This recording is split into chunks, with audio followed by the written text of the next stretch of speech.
Bonjour et bienvenue dans cette nouvelle vidéo de test du Fujifilm X Pro 2. Et donc là, vous pouvez le voir, je suis devant le musée volant. Et donc, je vais faire une petite vidéo à l'intérieur du musée avec des illustrations et parce que, évidemment, je vous parlerai du X Pro 2 pendant la vidéo. Donc on commence tout de suite.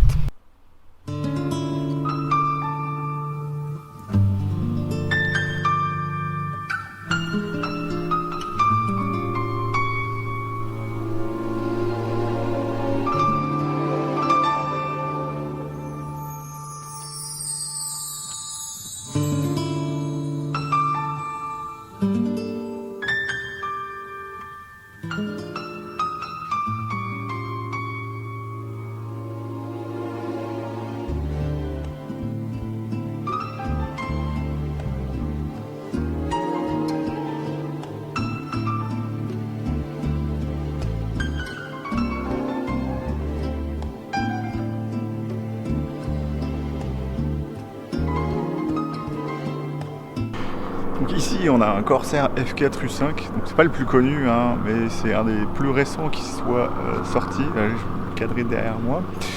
Et donc c'est vraiment un Corsair français, peint de la même façon dont il était à l'époque. Bon, il a été pourvu d'un radar à un moment donné. Voilà. Donc continuons sur notre Fujifilm X Pro 2. Donc le temps a passé et au final j'ai fini par oublier cet appareil photo, faire mes études et plus trop m'en préoccuper jusqu'à ce que j'arrête mes études et que je me remette à m'intéresser à la photo et aller dans un magasin où c'était pas terrible et travailler. Et bon, là je vous raconte ma vie, mais j'ai mis longtemps avant de me remettre à la photo et je me suis remis du coup à la photo en janvier je crois, en achetant après le Z6 puis le X-T4 et au final du coup je me suis dit Fujifilm, je m'étais intéressé à ça à la base pour ce petit X Pro 1, donc ce serait bien de tester quelque chose qui soit équivalent à ça et comme vous l'avez certainement vu dans une vidéo précédente si vous l'avez vu, j'ai choisi le X-T4 parce que il me semblait plus équipé pour faire un peu n'importe quoi par rapport au X Pro 3 qui pour moi avait des choses un peu gadget et c'est pour ça au final que je me suis acheté ce X Pro 2. Alors qu'est-ce que vaut un X Pro 2 en 2020? Et j'ai été assez étonné et ce qui est le plus étrange c'est que je suis plus impressionné par le X Pro 2 que par mon X-T4. Certes, le X-T4 est bien meilleur en vidéo, je peux me filmer correctement, avoir le focus où je veux, avoir la stabilisation, avoir une grosse batterie qui tient longtemps. Le X Pro 2 n'a pas tout ça et donc c'est déjà un problème. Mais ce qu'il va avoir pour lui, c'est que c'est un appareil photo qui coûte vraiment pas cher aujourd'hui. Savoir que le mien je l'ai eu en dessous de 800 €, un X Pro 3 pour la différence ça fait dans les 1900 €. Et donc moi je comprends totalement le prix d'un X Pro 3, mais pour moi le magnésium c'est pas intéressant, je voulais juste avoir une bonne qualité de photo, essayer d'avoir un autofocus correct, ce qui n'était pas sûr au final sur un X Pro 2 parce que c'est un appareil photo d'ancienne génération qui n'était pas très bien réputé à la base pour faire de l'AFC.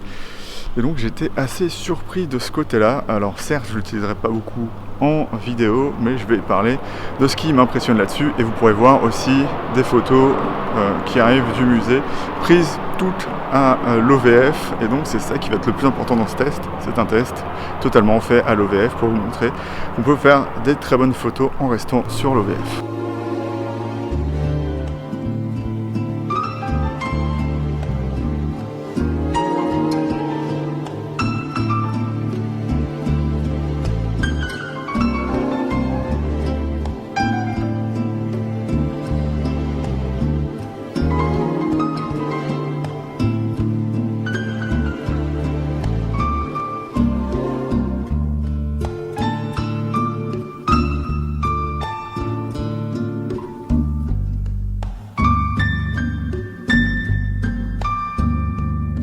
Petit aparté, on va un peu regarder dans le viseur, j'espère que le volume n'est pas trop fort, j'ai jamais utilisé le X-T4 dans cette configuration là où je suis juste derrière. Et donc on peut voir un peu comment marche le viseur électronique du X Pro 2. Donc vous voyez, on a notre ligne qui, qui nous indique le 35 mm. Si j'appuie ici, hop, voilà, on va avoir toutes nos frame lines, donc ce c'est peut-être pas forcément le plus facile à voir. Voilà, on va regarder ça et on va voir que vous avez toutes les options ici. Voilà, si vous switchez vers la gauche, hop, vous allez enlever le viseur électronique dans l'OVF. Si vous le remettez, voilà, vous repoussez, ça va revenir. Si vous tournez à droite une fois, vous allez vous retrouver en vision électronique, et comme vous voyez, là du coup il y a de la parallaxe, vu que je suis assez près de ce que je vise. Hop, et si je reviens là, c'est comme ça. Mais par contre, ce qui est assez intéressant, c'est comme on a deux magnifications, notamment sur des objectifs qui sont un peu serrés comme le 35 mm. Si je veux avoir un peu plus de ce qui se passe autour, je pousse pendant 3 secondes. Et voilà, je me retrouve ici. Alors, hop, est-ce que le XT4, voilà, on voit comme il faut. Et là, du coup, mon carré devient beaucoup plus petit, mais je vois vraiment tout ce qui se passe autour. Et j'ai quand même ma preview de ce qui se passe à côté. Donc, c'est là où ça va être assez intéressant. Donc, je reviens en mode normal. Hop, c'est que si vous voyez, là, quand je vise, hop, on a à peu près ce qu'il faut. Sauf que, comme vous voyez, avec la parallaxe en bas, on va s'apercevoir que je peux pas vraiment viser ce que je veux. Et donc il suffira d'essayer de se décaler un peu plus, ou de décaler le collimateur autofocus, hop, pour arriver à avoir un bon résultat. Voilà. Là, ce qu'on voit, c'est que maintenant l'autofocus se fait comme il faut. Et donc voilà. Si je fais hop ça, hop, j'ai la preview de mon image et je peux zoomer évidemment dedans. Donc c'est pas très net là évidemment, mais c'est aussi surtout le XT4 qui n'arrive pas vraiment à faire la mise au point exactement sur l'écran, puisque là on est vraiment très près du viseur. Comme vous voyez là, il est en train de galérer, donc je vais le remettre en mode de prise de vue normale. Et donc voilà, c'est ça un peu le truc qu'il va falloir s'habituer avec le viseur optique si vous êtes intéressé.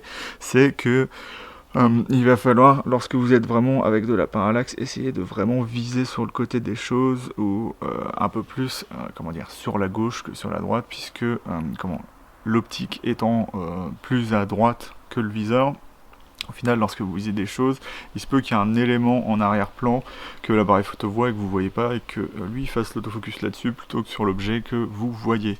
Après, à longue distance, il n'y a aucun problème avec ça, mais voilà, juste un petit retour sur le viseur du X Pro 2. Si vous le voyez derrière moi, j'ai un B17 donc qui volera pas avant un moment. Donc si je suis ici, c'est pas forcément pour tester une vieille chose avec d'autres vieilles choses derrière moi, c'est juste que je suis habitué à venir ici depuis mon enfance. J'habite pas très loin d'ici, non, je vous dirai pas où, même si personne ne voudra venir me voir, mais je connais cet endroit très bien, et il a fini un peu comme le X Pro, par m'intéresser. Et donc au départ, même si c'est plus la passion de mon père, les avions, j'adore les vieilles choses et les vieux objets comme ça, et c'est pour ça que je trouve ce musée très intéressant et que vous pouvez venir quand vous voulez. C'est le musée volant Salis qui est à Cerny. Et donc, comme vous pouvez l'entendre, il y a une piste d'atterrissage à côté, et il y a des avions qui arrivent et qui partent sous. J'ai parlé de l'OVF, et pour moi c'est la chose qui est vraiment le plus intéressant sur un X Pro, c'est bien évidemment cette OVF, c'est ce qui justifie le prix et qui fait que beaucoup de gens ne comprennent pas cet appareil photo. Il y a plein de gens qui le comparent à Leica, mais sans le comparer à Leica parce que ce n'est pas un rangefinder, alors que juste pour eux un rangefinder c'est un viseur télémétrique qui permet de faire la mise au point grâce à un autre viseur, un autre chemin de la lumière qui permet d'avoir un endroit flou dans le viseur, qui vous permet de faire le focus manuellement au centre du viseur télémétrique, pour avoir quelque chose d'assez intéressant, ce que n'a pas du tout le X Pro 2, mais il y a une feature équivalente qui fait que pour moi ça reste un rangefinder. Alors si vous voulez pas l'appeler rangefinder, vous pouvez l'appeler point and shoot, mais c'est pas forcément le descriptif le plus, qu'ils mettent le plus en valeur, on va dire ça comme ça, parce que Fuji a tout simplement derrière lui une longue lignée. Alors comme vous voyez, le XT4 n'aime pas trop la lumière en arrière-plan, une longue lignée d'appareils photo télémétriques. Bon, le GA645, c'était pas télémétrique mais un point and shoot, mais par exemple le GW670 ou 680, je sais plus. Ça dépend du format qu'il fait, évidemment ce serait du 6.7 ou du 6.8. C'est bien un viseur télémétrique avec un objectif fixe de la même manière qu'un X100. Et c'est vraiment là au final que je trouve que le X Pro trouve ses racines. Et s'il a des ressemblances avec des vieux appareils photo argentiques, c'est plus du côté de chez Nikon à mon avis. Et d'autres appareils photo comme les Contax que vraiment des choses comme chez Leica. Alors vous allez me dire oui mais ils auraient pu faire un télémétrique comme chez Leica. Et ben pour moi Fuji s'est dit que c'était pas possible dès lors que l'appareil photo allait avoir l'autofocus. Si vous le savez pas, par exemple les réflexes qui sont arrivés à l'autofocus ont un verre de visée qui est beaucoup plus clair pour pouvoir plus voir le champ, parce que ça permet de cadrer beaucoup plus facilement et d'avoir plus de lumière qui rentre dans le viseur, et je trouve ça plus sympa que d'avoir des choses un peu pas très agréables à utiliser. Quand j'allais parler d'une feature qu'a le X Pro 2 qui fait qu'il est très intéressant, donc c'est aussi sur le X Pro 1 et bien évidemment sur le X Pro 3, c'est cette faculté à vous montrer l'EVF dans l'OVF via une petite fenêtre. Et donc ça sert notamment quand vous avez de la parallaxe, donc très très près, ça vous permet de voir si vous êtes bien mis au point. L'écran est petit, mais vous allez quand même voir la netteté ou pas, et moi ça me sert souvent à ça, ou quand je doute de mon cadrage, et du coup j'ai jamais besoin d'aller dans l'EVF.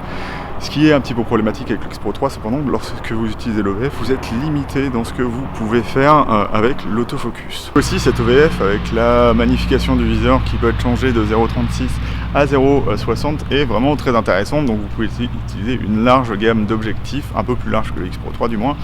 Vous pouvez utiliser du 18 jusque très loin en téléobjectif, mais après vous verrez plus rien dans le viseur. Et vous pouvez utiliser le 16 mm moyennant que vous ne compreniez pas le recadrage qu'il va faire, puisque ça dépassera de votre fenêtre de l'OVF, donc c'est pour ça que je ne l'inclus pas dedans, mais vous avez quand même votre cadrage de base si vous êtes de loin. Après, pour ce qui est de l'agrément du boîtier en général, je m'attendais à être un peu moins content que sur le XT4, et au final c'est une autre ergonomie, mais elle est vraiment très agréable. Plein de gens n'aiment pas la roue ISO où il faut soulever. C'est beaucoup plus pratique que ce qu'on avait sur les argentiques, puisque sur les argentiques elle n'est pas faite pour être bougée souvent, elle est faite juste pour mettre votre ISO et c'est fini. Donc c'est quelque chose de pas agréable fait exprès, et là je trouve que c'est plutôt agréable. Le seul problème bien évidemment c'est que ça va vous demander plusieurs actions pour réussir à faire ça correctement. Là je suis flou. On va se retourner pour être plus net et mieux exposé du coup. Et du coup, même l'ergonomie du boîtier, pour moi est très agréable, à savoir qu'on a des espèces de parties en caoutchouc vraiment très agréables, ce qu'on n'a pas sur le XT4. On a une espèce de granulation avec un caoutchouc un petit peu plus dur, c'était peut-être plus mou dans les anciens, mais on a vraiment ce contraste entre des surfaces traitées très très dures sur ce X Pro et les endroits où on pose ses doigts qui sont vraiment très très douces, et moi je trouve ça vraiment très agréable. Le boîtier est vraiment très léger, étonnamment. Moi je m'attendais à avoir une grosse brique, mais c'est pas du tout le cas, et c'est agréable de ce côté-là, bien évidemment. Et du coup, assez parlé de tout ça, le plus important bien évidemment c'est la qualité d'image. Est-ce que le X Pro 2 reste quelque chose d'intéressant aujourd'hui, même avec des appareils photo tels que le XT4 et son X-Trans 4, voire évidemment le X Pro 3, le XT3, le XT30, le X100V aussi, même si c'est pas un appareil photo de monture X vu qu'il a un objectif fixe. Et moi j'étais clairement étonné, donc j'avais entendu parler du fait que les qualités d'image en haut ISO étaient un peu meilleures que sur le X-Trans 4, mais là, lorsque je vois les images, après il faudra que je vérifie évidemment sur Lightroom, parce que je vais faire là du coup, alors je vous le montrerai dans la vidéo, et donc peut-être que je reprendrai une petite partie après pour vous parler un peu de ça. Mais la qualité est vraiment, du moins sur l'écran arrière, très très bonne. Et vous allez me dire oui mais machin, mais l'écran arrière est exactement le même que sur le XT4, donc pas de problème là-dessus. La netteté est la même. Le fait de ne pas avoir de stabilisation au final n'handicape en rien, je trouve, le X Pro 2, et peut-être même que la stabilisation traîne un léger flou. D'ailleurs c'est pour ça que Fuji à la base voulait pas faire de stabilisation sur ses appareils photo, mais ça c'est peut-être moi qui réagis un peu. Donc on a vraiment quelque chose d'assez intéressant à la fois en dynamique et en précision dans les hauts ISO. Après peut-être qu'on aura plus de granulation dans ce X-Trans 3, mais de manière générale, que ce soit la qualité d'image, l'autofocus, bon, même si l'autofocus est bien juste au centre, puisqu'on va avoir un carré de collimateur de phase qui a été grandement amélioré jusqu'à la version 5.01 que j'ai là avec le X Pro 2, mais c'est vraiment un appareil photo qui reste quand même très intéressant aujourd'hui si vous voulez faire de la photo. En vidéo, il faudra s'acclimater au fait de soit faire du manuel, enfin faire du focus manuel parce que l'autofocus est pas terrible. Il faudra que je vérifie ça dans une vidéo, test de vidéo. Voilà, comparé au X-T4 bien évidemment. Mais du coup là je pourrais pas forcément vous comparer les photos avec le X-T4, enfin si je vous montrais les photos du X Pro 2 et peut-être du X-T4, mais comme j'ai pas les mêmes objectifs sur les deux et que je veux pas les changer, et ben on ira avec ça. Donc comme vous pouvez l'entendre, du coup je suis agréablement surpris du X Pro 2. Après il y a des choses qui restent du Fujifilm, à savoir que chaque appareil photo va avoir sa propre façon de fonctionner, et des fois Fujifilm ne va pas vouloir que vous fassiez fonctionner l'appareil photo de manière générale. Sur le X-T4, il y a certaines choses que dans l'autofocus où j'aurais bien aimé qu'on ait plus de réglages, ce que j'ai dit dans l'autofocus. C'est pareil sur le X Pro 2, mais il y a quelque chose en plus, c'est que je vais sortir le boîtier du coup. Hop. Youp. On va avoir, si il veut bien faire le focus dessus. Voilà, on va avoir un AEL ici et un AFL. Donc je me suis dit super, je vais pouvoir faire l'iPhone avec ça, mais du coup c'est pas possible parce que au final ça reste juste un AF lock. Alors est-ce que c'est un problème? Moi je trouve qu'au final non, puisque même si ça me force à utiliser l'appareil photo d'une manière différente de ce que je ferais avec le X-T4 ou avec n'importe quel appareil photo qui existe. Oui, personne. Ça me permet d'avoir quelque chose qui reste quand même assez intéressant, à savoir que je me mets en AFC et j'ai l'AFC sur le déclencheur, donc ça je suis obligé de l'avoir. On ne peut pas régler ça, on a toujours l'AF sur le déclencheur sur un X Pro 2, mais lorsque j'utilise l'AEL, je peux faire un AFS avec, donc ça va faire un AF lock, et donc ça c'est très bien parce que au final on va aimer que ce soit sur deux boutons différents du déclencheur. Ce que ça permet, c'est d'être en AFC, donc mettre exactement le collimateur que vous voulez. Le problème que je vais avoir avec ça dans l'OVF, c'est qu'il n'y a pas la taille réelle, donc vous n'allez jamais voir qu'il est en petit, en gros, ou je ne sais pas s'il reste en gros dans l'OVF, et qu'après dans l'OVF vous pouvez changer la taille, il faudrait que je vérifie ça. Mais du coup, ce que ça va faire, c'est que vous pouvez bloquer l'exposition, enfin faire un AFS à pleine ouverture lorsque il n'y a pas assez de lumière pour que l'AFC marche bien. Et ça c'est plutôt intéressant de ce côté-là. Je pourrais évidemment, je ne sais même pas si je pourrais le faire sur le X-T4, c'est à voir, mais je pense que c'est possible. Et puis voilà ce que vous pouvez dire d'assez ennuyeux sur ce X Pro 2. Après tout est personnalisable vraiment de manière très bien. Il y a juste la vidéo qui est un peu bizarre dessus parce que en gros vous programmez un bouton et après si vous n'avez pas programmé un bouton pour la vidéo, vous ne faites jamais de vidéo. C'est genre ça peut juste être un appareil photo pour faire de la photo.